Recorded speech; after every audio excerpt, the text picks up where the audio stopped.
ইউক্রেনের খার্কিভ শহরে রুশ হামলায় আবারও হতাহতের ঘটনা ঘটেছে।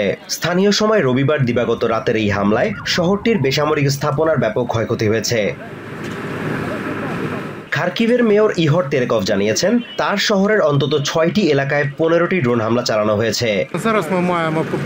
প্রাথমিক প্রতিবেদন অনুযায়ী শাহেদ ড্রোন ব্যবহার করে 15টি হামলার খবর পাওয়া গেছে। দুর্ভাগ্যজনকভাবে এই হামলায় বেশ কয়েকজন নিহত ও আহত হয়েছেন। ব্যক্তিগত মালিকানাধীন আবাসিক ভবন ধ্বংস হয়েছে। হামলার পরপর ঘটনাস্থল পরিদর্শন করে মেয়র তেরেকভ আরো বলেন, এই হামলায় খার্কিভের জ্বালানি অবকাঠামো মারাত্মক ক্ষতিগ্রস্ত হয়েছে। দুর্ভাগ্যজনকভাবে খার্কিভ শহরের জ্বালানি অবকাঠামো একটি ট্রান্সফরমার সাবস্টেশন লক্ষ্য করে হামলা হয়েছে। আমি বলতে চাই, আমাদের এখন শান্তি অর্জন করা জরুরি। আমাদের ও আমেরিকার প্রতিনিধিরা শান্তি চুক্তির বিষয়ে কাজ করছে। এই আলোচনার মাঝেও রুশ বাহিনী বেসামরিক অবকাঠামো, আবাসিক ভবন ও বেসামরিক লক্ষ্যবস্তুতে হামলা চালাচ্ছে আর মানুষ মারা যাচ্ছে। এটি ভীষণ দুঃখজনক। উদ্ধার অভিযানে অংশ নিয়ে আহতদের পাশাপাশি নিহতদের মরদেহ উদ্ধার করে ইউক্রেনিয়ান রেড ক্রসের কর্মীরা। রেড ক্রসের ইমার্জেন্সি রেসপন্স টিমের কমান্ডার ইহর ক্লাইমেঙ্কো জানান, এই হামলায় আহত ও নিহতদের মধ্যে নারী ও শিশু রয়েছে। ওখানে একটি পরিবার ছিল, শিশু ছিল, কিন্তু প্রথম হামলা শুরু হতেই তারা দৌড়ে বাইরে বের হয়ে যায়। সত্যি বলতে আমি জানতে চাইনি, তাই ঠিক কিভাবে তা বলতে পারছি না। তবে শিশুরা বেঁচে আছে। ঈশ্বরের কৃপায় বাবা বেঁচে গেলেও দুর্ভাগ্যজনকভাবে ওই শিশুদের মা মারা গেছেন। এদিকে মাকে হারিয়ে হতবিহ্বল হয়ে পড়েছেন ওলেক্সান্দার বালাকলিটস্কি নামে আরেক যুবক। মা মারা যাওয়ার আগ মুহূর্তে তার সাথেই ফোনে কথা হচ্ছিল বলে জানান তিনি। মা ফোন করে বলেছিলেন যে ঠিক পাশের ভবনটিতে হামলা হয়েছে। ভয় পেয়ে তিনি রাস্তায় বের হয়ে দেখেন জানালাগুলো ভেঙে গেছে। তারপর আমি শুনতে পেলাম একটি শাহেদ ড্রোন উঠছে। তিনি বললেন ড্রোনটি নিচে নেমে আসছে এবং তিনি আতঙ্কিত হয়ে পড়ছেন। এরপর হঠাৎ বিস্ফোরণ, তিনি চিৎকার করলেন। তারপরই লাইন কেটে গেল। শান্তি আলোচনা চলার মাঝেও এমন হামলার তীব্র নিন্দা জানিয়ে হতাশা প্রকাশ করেন ক্ষতিগ্রস্ত এলাকার বাসিন্দারা। তারা মনে করেন, এই ধরনের হামলা অব্যাহত থাকলে যত চেষ্টাই করা হোক না কেন, শান্তি পরিকল্পনা আলোর মুখ দেখবে না। সিসিটিভি ফুটেজে দেখা যাচ্ছে, প্রথম আত্মঘাতী বোমা হামলাকারী পাকিস্তানের পেশোয়ারে ফেডারেল কনস্টেবলারি এফসি সদর দপ্তরের মূল ফটকে প্রথম বিস্ফোরণটি ঘটায়। অপর দুজন সেই সুযোগে দপ্তরের ভেতরে ঢুকে পড়ে। পেশোয়ার পুলিশ জানিয়েছে, 3 সন্ত্রাসীর একজন আত্মঘাতী বোমা বিস্ফোরণেই মারা যায়। অপর দুজনকে এফসি সদস্যরা গুলি করে হত্যা করেন। পাশাপাশি এ হামলায় এফসির 3 সদস্য নিহত হয়েছেন। সোমবার সকাল 8:11 ফেডারেল কনস্টেবলারির গেটের কাছে একটি আত্মঘাতী হামলা চালানো হয়। আমরা একটি যৌথ ক্লিয়ারেন্স অভিযানের ব্যবস্থা নিয়েছি এবং এখন ভেতরের সবকিছু পরিষ্কার করা হয়েছে। ছাদ এবং পুরো কম্পাউন্ড সুরক্ষিত করার পর আমরা বলতে পারি যে এলাকাটি সম্পূর্ণভাবে নিরাপদ। এই হামলায় বেশ কয়েকজন আহত হয়েছেন। হামলার পর লেডি রিডিং হাসপাতাল এবং খাইবার টিচিং হাসপাতালে জরুরি অবস্থা ঘোষণা করা হয়েছে। ওই 2 হাসপাতালে আহতদেরকে চিকিৎসা দেয়া হচ্ছে। পাকিস্তানের প্রধানমন্ত্রী শাহবাজ শরীফ হামলার তীব্র নিন্দা জানিয়ে সঠিক সময়ে পদক্ষেপ নেয় নিরাপত্তা বাহিনীকে ধন্যবাদ জানিয়েছেন। আহত ব্যক্তিদের দ্রুত সেরে ওঠার প্রার্থনা করেছেন। তিনি পাকিস্তানের বিরুদ্ধে যে কোনো সন্ত্রাসী ষড়যন্ত্র প্রতিহত করার প্রতিশ্রুতি দিয়েছেন। শারীরিকভাবে অসুস্থ কিন্তু সুস্থতার আশা নেই এবং অসুস্থতার কারণে প্রচণ্ড কষ্ট পাচ্ছে এমন প্রাপ্তবয়স্ক রোগীদের স্বেচ্ছায় মৃত্যুবরণ সংক্রান্ত আইনের বিপক্ষে মত দিয়েছে স্লোভেনিয়ার সাধারণ জনগণ। রবিবার এই সংক্রান্ত গণভোটে আইনটির বিপক্ষে প্রায় 53.43% ভোটার ভোট দেয় বলে প্রাথমিক ফলাফলে জানিয়েছে দেশটির রাষ্ট্রীয় নির্বাচন কমিশন। আর এই সংবাদ প্রকাশ হতেই আনন্দে ফেটে পড়ে এই আইন বিরোধীরা। ঈশ্বরের কৃপায় আজ একটি অলৌকিক ঘটনা ঘটেছে। জীবনের সংস্কৃতি মৃত্যুর সংস্কৃতিকে পরাজিত করেছে। আজ জয় পেয়েছেন অসুস্থ মানুষ, প্রতিবন্ধী, পেনশনভোগীরা। আর সরকারের যে স্বাস্থ্য, পেনশন ও সামাজিক সংস্কার মৃত্যুকে ভিত্তি করে তৈরি হয়েছিল তা প্রত্যাখ্যাত হয়েছে। নির্বাচন কমিশন জানিয়েছে, প্রাথমিক ফলাফল অনুযায়ী আইনটির পক্ষে ভোট দিয়েছে 46.57%। আইনটির পক্ষে জোর প্রচার চালান প্রফেসর আন্দ্রে পেটারস্কি। আজ কারো জন্যই এটি কোনো ঐতিহাসিক দিন দিন হবে না। সহায়তাপ্রাপ্ত স্বেচ্ছা মৃত্যু আইনকে যারা সমর্থন করেছেন এবং এখনো সমর্থন করছেন তাদের জন্য এটি কোনো ঐতিহাসিক দিন নয়, তবে যাদের সৌভাগ্য হয়েছিল এই আইনটি কার্যকর হওয়া ঠেকানোর তাদের জন্য আজ কোনো ঐতিহাসিক দিন নয়। গণভোটের আগেই আইনটির সমর্থকরা দাবি করেন যেসব প্রাপ্তবয়স্ক মানুষ অসহনীয় যন্ত্রণায় ভুগছেন এবং সুস্থ হওয়ার কোনো সম্ভাবনা নেই তাদের অপ্রয়োজনীয় কষ্ট লাঘবে এই আইন সহায়ক হবে। অন্যদিকে বিরোধীদের দাবি সমাজের দায়িত্ব হলো অসুস্থদের যত্ন নেয়া, তাদের মৃত্যুতে সহায়তা করা নয়। এদিকে সোমবার সকালে গণভোটের ফলাফল গণমাধ্যমে প্রকাশিত হলে স্বাভাবিকভাবেই এ নিয়ে সাধারণ স্লোভেনিয়ানদের মধ্যে মিশ্র প্রতিক্রিয়া দেখা দেয়। রাজধানী লুবলিয়ানার বাসিন্দা আইনেস ওজিমেক মনে করেন রাজনৈতিকভাবে এই গণভোট ছিল বিতর্কিত আয়োজন।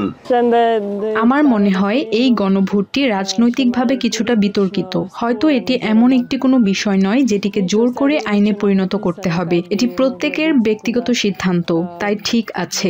আমার মতে এই আইনটিকে আরো বিস্তারিত ব্যাখ্যা করা যেত। আন্দ্রে হরহাভেক নামে লুবলিয়ানার আরেক বাসিন্দা এই আইনের পক্ষে ভোট দেন। আইনটি পাশ না হওয়ায় বিস্মিত হয়েছেন তিনি। আমি মূলত খুশি নই, তবে খুব বেশি বিস্মিতও নই। আমি এর পক্ষে ভোট দিয়েছিলাম। এখন তারা যে বলছে জীবন জয়ী হয়েছে সেটা হাস্যকর। এতে কারো কাছ থেকে কেউ কিছু ছিনিয়ে নিচ্ছিল না। এটা হয়তো কিছু সমস্যায় থাকা মানুষের জন্য বিষয়টিকে একটু সহজ করতে পারত, কিন্তু এত বড় কিছুও ছিল না। স্লোভেনিয়া ছাড়াও ইউরোপের আরো অন্তত 9টি দেশে চিকিৎসকের সহায়তায় মৃত্যুবরণের আইন রয়েছে। স্লোভেনিয়ার এই গণভোটে আইনটির পক্ষে ভোট পড়লে ইউরোপের 10ম দেশ হতো তারা। জাপানের প্রতিরক্ষা মন্ত্রী কোইজুমি শিনজিরো রবিবার সাংবাদিকদের জানান তাইওয়ানের পূর্ব উপকূল থেকে মাত্র 110 কিলোমিটার দূরে ইয়োনাগুনি দ্বীপে একটি মাঝারি পাল্লার ক্ষেপণাস্ত্র ইউনিট মোতায়েনের পরিকল্পনা করেছে তার দেশ। শিনজিরোর দাবি ক্ষেপণাস্ত্র মোতায়েনের ফলে আঞ্চলিক উত্তেজনা বাড়বে না, বরং জাপানের বিরুদ্ধে সশস্ত্র হামলার সম্ভাবনা কমবে। আমরা বিশ্বাস করি এই ক্ষেপণাস্ত্র মোতায়েন আমাদের দেশের বিরুদ্ধে সশস্ত্র হামলার সম্ভাবনাকে কমিয়ে দেবে। এর ফলে আঞ্চলিক উত্তেজনা বাড়বে এ ধরনের যুক্তিকে আমরা সঠিক মনে করি না। আমরা ধীরে ধীরে মোতায়েনের প্রস্তুতি এগিয়ে নিচ্ছি এবং নির্দিষ্ট সময়সূচি স্পষ্ট হলে স্থানীয় জনগণকে পরিষ্কারভাবে জানিয়ে দেব। জাপানের ক্ষেপণাস্ত্র মোতায়েনের সিদ্ধান্তের তীব্র সমালোচনা করেছে চায়না। সোমবার এক সংবাদ সম্মেলনে দেশটির পররাষ্ট্র মন্ত্রণালয়ের মুখপাত্র মাও নিং বলেন এই পদক্ষেপ অত্যন্ত বিপজ্জনক এবং প্রতিবেশী দেশগুলো ও আন্তর্জাতিক সম্প্রদায়ের জন্য গভীর উদ্বেগের কারণ হওয়া উচিত। এটি আঞ্চলিক উত্তেজনা সৃষ্টি এবং সামরিক সংঘাত উস্কে দেওয়ার একটি সুপরিকল্পিত প্রচেষ্টা। তাইওয়ানকে নিয়ে জাপানের প্রধানমন্ত্রী সানায়ে তাকাইচির ভুল মন্তব্যের প্রেক্ষিতে এই প্রবণতা অত্যন্ত বিপজ্জনক। এ বিষয়ে প্রতিবেশী দেশগুলো ও আন্তর্জাতিক সম্প্রদায়ের বাড়তি সতর্কতা প্রয়োজন। এদিকে চায়না জাপানের চলমান বিরোধে এবার দৃশ্যপটে হাজির হলো হংকং। চায়নার এই বিশেষ প্রশাসনিক অঞ্চলের নেতা জন লি বলেছেন তার সরকার বেইজিং এর প্রতি সমর্থন প্রকাশ করছে। পরিস্থিতি কোন দিকে মোড় নেয় তা নিবিড়ভাবে পর্যবেক্ষণ করে উপযুক্ত পদক্ষেপ নেবে হংকং। জাপানি নেতাদের ভুল মন্তব্যগুলো চায়না ও জাপানের মধ্যে বিনিময়ের পরিবেশকে গুরুতরভাবে ক্ষতিগ্রস্ত করেছে। এ বিষয়ে সব ধরনের অগ্রগতি আমরা নিবিড়ভাবে পর্যবেক্ষণ করব। আমাদের অবস্থান অবশ্যই দেশের মর্যাদা এবং হংকংবাসীর স্বার্থের সঙ্গে সামঞ্জস্যপূর্ণ হবে। এর আগে জাপানের প্রধানমন্ত্রী সানায়ে তাকাইচি বলেন গণতান্ত্রিকভাবে পরিচালিত তাইওয়ানের বিরুদ্ধে চায়নার সম্ভাব্য হামলা টোকিওর সামরিক প্রতিক্রিয়া উস্কে দিতে পারে। তার এই মন্তব্যকে কেন্দ্র করেই চায়না জাপান কূটনৈতিক সম্পর্কে ফাটল ধরতে শুরু করে। লেবাননে হামলা চালিয়ে হিজবুল্লাহর শীর্ষ সামরিক কর্মকর্তাকে হত্যা করায় সামরিক বাহিনীর প্রশংসা করেছেন ইসরায়েলের প্রধানমন্ত্রী বেঞ্জামিন নেতানিয়াহু। ইসরায়েলি হামলায় নিহত হিজবুল্লাহর মিলিটারি চিফ তাবতাবাইকে খুনি দাবি করে নেতানিয়াহু বলেন আইডিএফ সেনারা পেশাদার, সুনির্দিষ্ট এবং সফল অভিযান পরিচালনা করেছে। রাষ্ট্রীয় টেলিভিশনে প্রচারিত এক ভিডিও বার্তায় নেতানিয়াহু বলেন সশস্ত্র গোষ্ঠীটি নির্মূল হলে লেবাননের সঙ্গে ইসরায়েলের নিরাপদ প্রতিবেশী সুলভ সম্পর্ক গড়ে উঠবে। হিজবুল্লাহকে নিরস্ত্রীকরণে অব্যাহত অভিযান চালিয়ে যাওয়ার কথা উল্লেখ করে এটি লেবাননের জনগণের জন্য ভালো হবে বলেও মন্তব্য করেন নেতানিয়াহু। আমরা হিজবুল্লাহকে ইসরায়েলের জন্য হুমকি হয়ে ওঠার সুযোগ দেব না। আমি আশা করি লেবানন সরকার হিজবুল্লাহকে নিরস্ত্র করবে। এটি লেবাননের নাগরিকদের ভবিষ্যতের জন্য ভালো হবে। নিরস্ত্রীকরণ সম্পন্ন হলেই কেবল ইসরায়েল লেবাননের মধ্যে একটি ভালো ও নিরাপদ প্রতিবেশী সুলভ সম্পর্ক গড়ে উঠবে। অন্যদিকে যুদ্ধবিরতি সত্ত্বেও ইসরায়েলের অব্যাহত আগ্রাসনের নিন্দা জানান লেবানিজরা। আমেরিকার নেতৃত্বে ভঙ্গুর যুদ্ধবিরতির বিষয়ে ক্ষোভ প্রকাশ করেন হিজবুল্লাহর দলীয় পার্লামেন্ট সদস্য আলী আম্মার।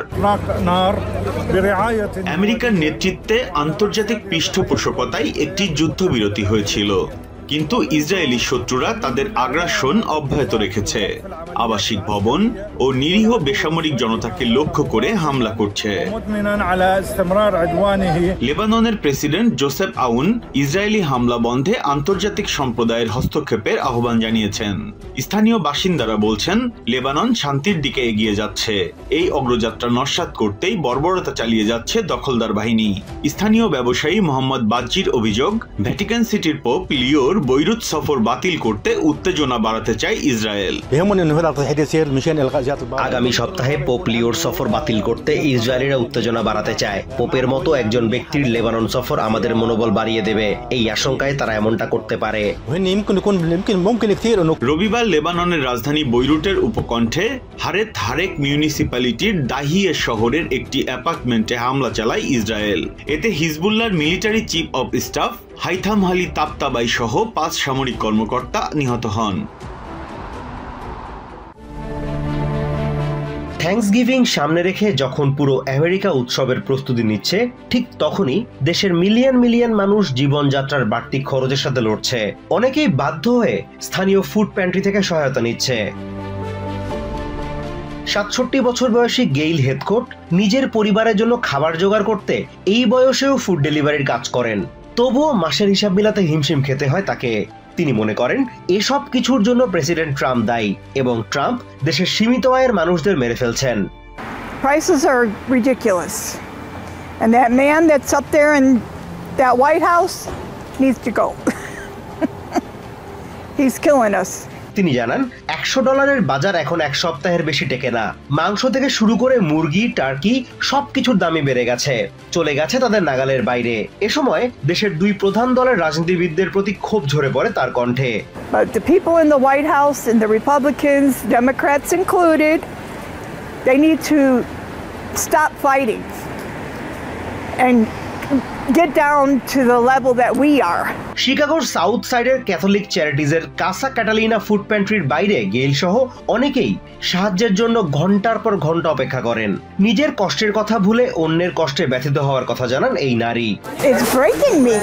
How many other people are out there that need this food and they're here? I saw a lady here with a newborn baby. তবে সহায়তা প্রত্যাশীদের সংখ্যা বেড়ে যাওয়া এবং সরকারি সহায়তা কমে যাওয়ায় ফুড প্যান্ট্রিগুলোকে ভয়াবহ চাপের মধ্যে কাজ করতে হচ্ছে, এমনটাই জানালেন Common Pantry executive director Margaret O'Connor. We can't food pantry our way out of hunger. We were in a hunger crisis and then it escalated in terms of SNAP, government shutdown, increase in prices across the board with tariff changes. So it's been a lot. এদিকে Catholic charities জানিয়েছে তাদের কাছ থেকে সহায়তা নিতে আসা মানুষের সংখ্যা ব্যাপকভাবে বেড়েছে। সংস্থাটির ভাইস প্রেসিডেন্ট মেরি জোকুম বলেন, আগের চাইতে এখন 20% বেশি মানুষকে সহায়তা দিতে হচ্ছে তাদের। More people are coming to our pantries and more, I think even more interestingly than that, we're having more first-time recipients. 29 বছর বয়সী দেভন্তে কনওয়েল ক্যাথলিক চ্যারিটিজের কাছ থেকে সহায়তা নিচ্ছেন। সম্প্রতি 2 ভাতিজাকে আশ্রয় দেওয়ার পর বাড়তি খরচ আর সামলাতে পারছেন না তিনি। কনওয়েল বলেন, খাবারের দাম অত্যাধিক হওয়াতে কোনো উপায় না পেয়ে শেষমেশ প্যান্ট্রির সহায়তা নিচ্ছেন। I had to find a pantry because food is coming up so expensive. And I got a family to take care of, man. There's too many bills coming in. এই অবস্থায় পরিস্থিতিকে আরো জটিল করেছে মার্চ মাসে জরুরি খাদ্য সহায়তা কর্মসূচির $500 মিলিয়ন বাজেট কাটছাট। ফলে চাহিদা বেড়েছে কিন্তু কমেছে সরকারি সহায়তা। ফুড প্যান্ট্রি পরিচালকরা সতর্ক করে বলেছেন, চলমান খাদ্য সংকট সময়ের সাথে সাথে বাড়বে এবং শুধুমাত্র বেসরকারি উদ্যোগে এই সংকট মোকাবিলা করা কোনোভাবেই সম্ভব না। আমেরিকার সামরিক চাপ এবং বিভিন্ন গোষ্ঠীকে সন্ত্রাসী তকমা দেওয়ার সিদ্ধান্তের তীব্র প্রতিক্রিয়া জানিয়েছে ভেনেজুয়েলা। সোমবার ওয়াশিংটনের সামরিক পদক্ষেপকে সরাসরি হাস্যকর অভিহিত করে এর তীব্র প্রতিবাদ জানিয়েছেন দেশটির ভাইস প্রেসিডেন্ট ডেলসি রদ্রিগেজ। আন্তর্জাতিক গণমাধ্যমে তিনি স্পষ্ট করে বলেন, আমেরিকা আন্তর্জাতিকভাবে চাপ সৃষ্টি করলেও কারাকাস কোনোভাবেই পিছু হটবে না। ভেনেজুয়েলার জনগণও বলছে, আমেরিকার এ ধরনের চাপ বা নিষেধাজ্ঞা তাদের দৈনন্দিন জীবনের প্রভাব ফেললেও সার্বভৌমত্ব এবং জাতীয় সম্মান রক্ষার প্রশ্নে তারা একজোট। ভেনেজুয়েলার প্রেসিডেন্ট নিকোলাস মাদুরোর ওপর চাপ বাড়াতে ক্যারিবিয়ান জলসীমায় সামরিক শক্তি বাড়িয়েছে ট্রাম্প প্রশাসন। একই সাথে মাদক চোরাচালানের সঙ্গে মাদুরোর যোগসাজশের অভিযোগে সোমবার ভেনেজুয়েলার কার্টেল ডে লস সোলস সহ একাধিক গোষ্ঠীকে সন্ত্রাসী সংগঠন আখ্যা দিয়েছে স্টেট ডিপার্টমেন্ট। অন্যদিকে ভেনেজুয়েলার আকাশসীমা অনিরাপদ উল্লেখ করে ফেডারেল এভিয়েশন অ্যাডমিনিস্ট্রেশন এফএফএ সতর্কতা জারির পর কারাকাসের সাথে বিমান চলাচল বাতিল করেছে স্পেন, পর্তুগাল, তুর্কি সহ বিভিন্ন দেশের অন্তত 6টি বিমান সংস্থা। এসব ঘটনায় দুই দেশের মধ্যে কূটনৈতিক সম্পর্ক তলানিতে গিয়ে ঠেকেছে।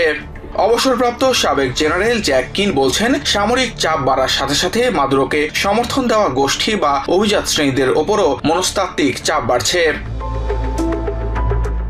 মাদুরোর ওপর চাপ বাড়ানোর নতুন কৌশলের মধ্যে ভেনেজুয়েলায় বিমানযোগে লিফলেট ফেলার কথাও ভাবছে ট্রাম্প প্রশাসন। ওয়াশিংটনের এসব পদক্ষেপের তীব্র সমালোচনা করেছেন ভেনেজুয়েলার vice president Delcy Rodriguez. Hoy Marco Rubio, ustedes saben, sacó otro refrito. আজ মার্কো রুবিও আবার পুরনো কথা টেনে এনে বলছেন যে কার্টেল অফ দ্য সানস এখন একটি সন্ত্রাসী সংগঠন। হাস্যকর, এগুলো খুবই হাস্যকর। তারা যদি সত্যিই মাদক পাচার দমন করতে চাইতো তবে তাদের ইকুয়েডরে যাওয়া উচিত ছিল, কারণ রপ্তানি হওয়া 70% কোকেইন ইকুয়েডর হয়ে যায়। ভেনেজুয়েলা মাদক উৎপাদনকারীও নয়, পাচারকারীও নয়। ওয়াশিংটনের সামরিক পদক্ষেপকে সরাসরি হাস্যকর উল্লেখ করে তিনি বলেন, আমেরিকা আন্তর্জাতিক পর্যায়ে চাপ বাড়ালেও ভেনেজুয়েলা সার্বভৌমত্ব রক্ষায় বদ্ধপরিকর। Bueno, ellos decidieron rodear a Venezuela, y tiraron.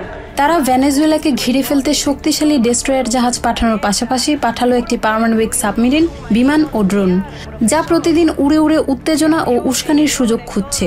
আর এর জবাবে ভেনেজুয়েলার জনগণ কোনো ভয়ভীতি ছাড়াই তাদের দৈনন্দিন কাজ চালিয়ে যাচ্ছে। এসব সিদ্ধান্তের ফলে ভেনেজুয়েলার নাগরিকদের মধ্যেও কিছুটা উদ্বেগ তৈরি হয়েছে। তবে উদ্বেগের পাশাপাশি তাদের মধ্যে এক ধরনের দৃঢ়তা ও প্রতিরোধের মনোভাবও দেখা যাচ্ছে। আমি সবচেয়ে খারাপ দৃশ্যটাও কল্পনা করতে চাই না, যেখানে এই লোকগুলো এসে আমাদের ভেনেজুয়েলায় আক্রমণ করবে। এখানে তারা সহজে কিছু পাবে না, কারণ আমাদের ভেনেজুয়েলায় যথেষ্ট দেশপ্রেমিক রয়েছে। অন্তত আমি নিজের কথা বলতে পারি, এটা কোনোভাবেই ঘটতে দেয়া হবে না। আন্তর্জাতিক বিশ্লেষকরাও মনে করছেন, দুই শক্তির এই কূটনৈতিক ও সামরিক সংঘাত সহজে মিটবে না, বরং তা আঞ্চলিক স্থিতিশীলতার জন্য উদ্বেগের কারণ হতে পারে।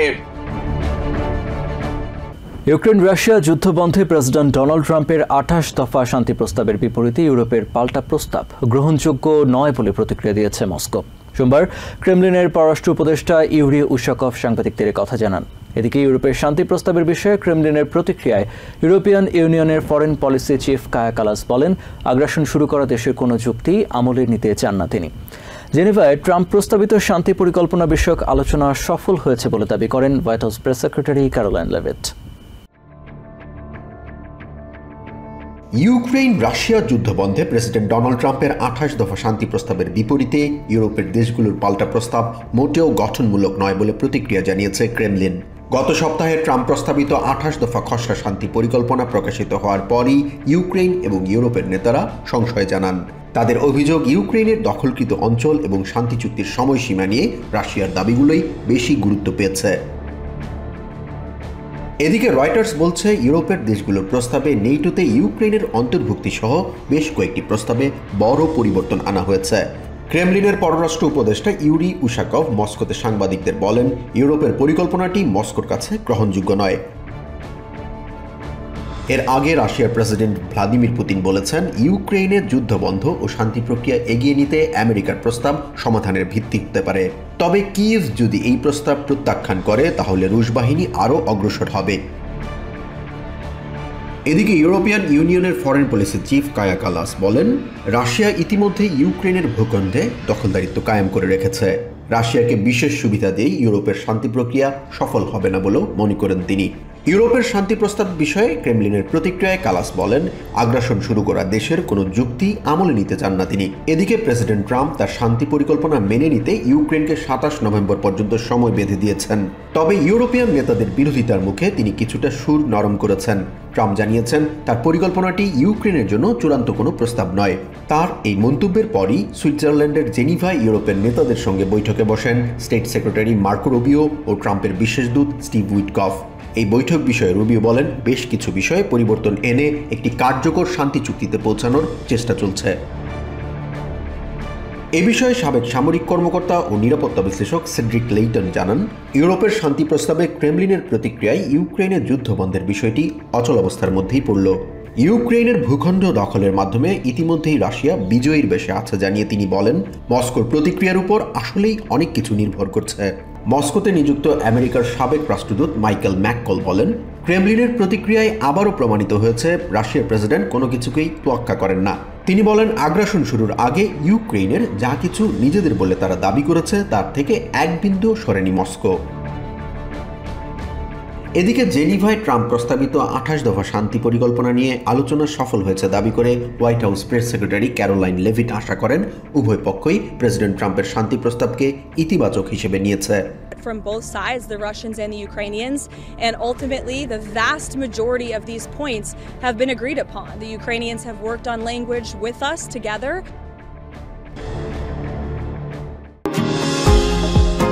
নিউ ইয়র্ক থেকে সম্প্রচারিত TVN 24 টেলিভিশন বিশ্বজুড়ে বাঙালির কণ্ঠস্বর।